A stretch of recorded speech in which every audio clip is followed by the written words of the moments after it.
I'm a storyteller. That's why I can move between drama and documentary. I don't differentiate them necessarily that much.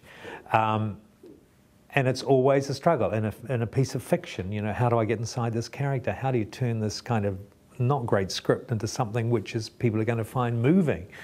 And it's the same with documentary. I mean, essentially, it's an emotional experience, and you know, and the use of sound to heighten emotion, and the use of, and they're not just animals on which you sort of put facts and commentary. They are characters. We started off making the first series essentially about New Zealand birds, and mainly birds that were about to become extinct. Or so we thought. Such was the parlous state of conservation back then. I mean, people just didn't understand what needed to be done. And so it was very much thought by many people to be a last record of a lot of these species. So we got over that. In fact, what's interesting is that our first series of Wild South, I think, coincided almost to the, certainly to the, within a year or two of the creation of DOC. So it went from the Wildlife Service to DOC, which brought together a whole lot of different agencies, government agencies, specifically for conservation. And so as we grew, so did they. And as they developed techniques, we were there to show them using those techniques to save birds. But we went on. Wild South eventually ran out of subjects in New Zealand, and that was a stepping stone to international ideas, and international ideas which then appealed to an international audience. And we were very fortunate to be almost like first day clients with Discovery Channel. And that relationship has endured and lasted, and we're still making shows for Discovery Channel.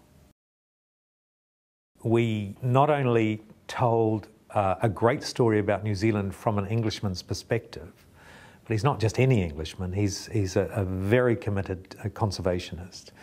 And I do remember him saying one day, and he said this on screen, but it's something that stayed with me, if New Zealand can't get its Conservation Act together, nobody can. You know, you've got a small population, relatively high standard of living, and approaching self-sufficiency in energy, those three things. If you can't do it, I mean, the rest of the world's just got to watch you and hope. And I went, wow. You know, he was great with those one-liners, you know.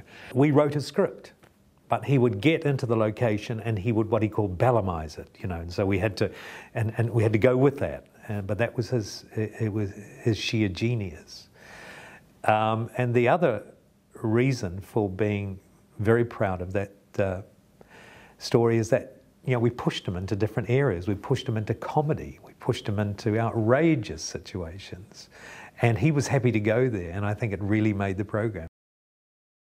The privilege to me was to take a slice of my country, not my island, I'm a North Islander by birth, and explore this amazing country of ours. I mean, and what I learnt, what I personally learnt, I mean, was just phenomenal. And that's also one of my philosophies. If I'm learning something, I'm figuring a lot of other people are at the same time. High point, I guess, was meeting a chap by the name of Te Maiharoa, and he made a reed boat for us. And this is a craft that had been lost to that sub-tribe, the craft and how to make it. No one was interested in making them.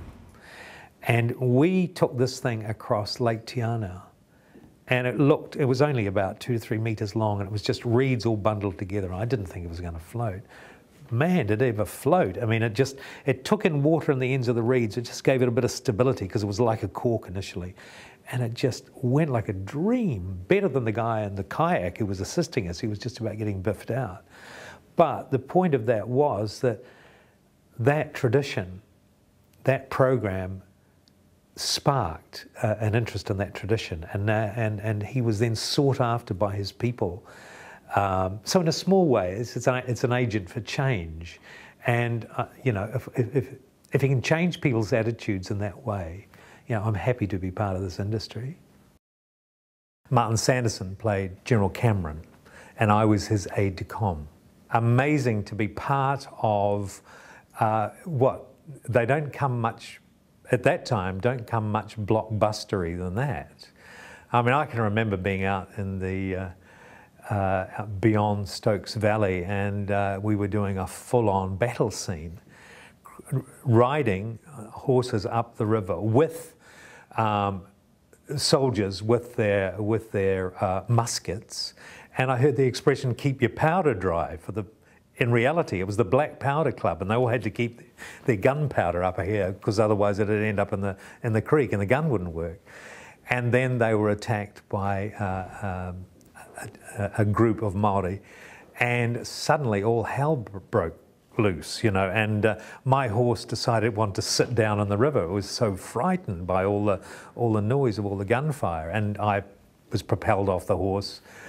Everything was fine, but it was all part of the scene, and I think it ended up in the final cut. But it was that kind of thing, to be part of that, and to be part of something which was a great historical perspective as well. I loved that part of it.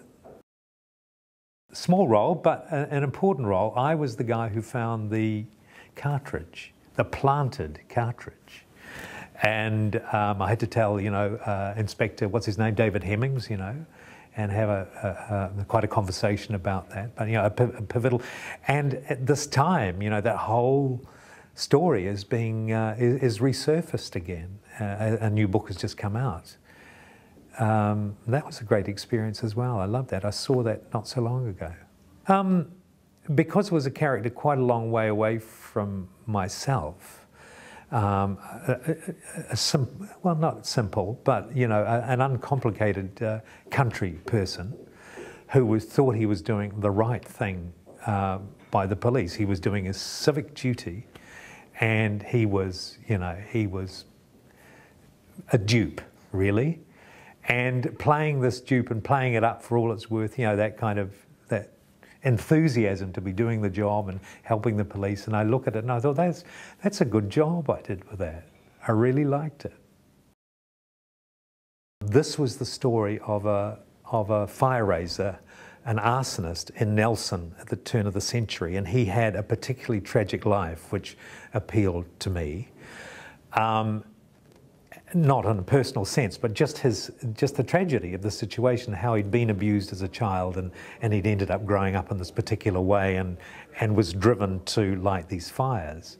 And my character was his kind of nemesis. I was a school teacher, and we ended up having this fist fight at the end. The great John Trimmer played the fire raiser.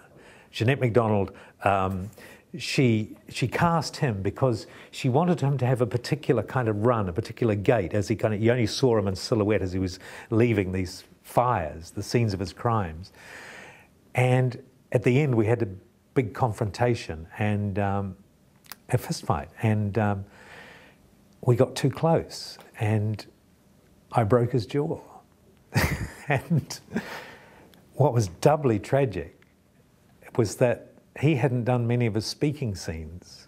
They'd scheduled them because, you know, he wasn't a trained actor, and bring him into it slowly. So that one punch where we got too close, I'd have to say, encouraged greatly by the director, totally screwed the schedule. And, you know, I've never been forgiven by dance lovers. The length and breadth of New Zealand.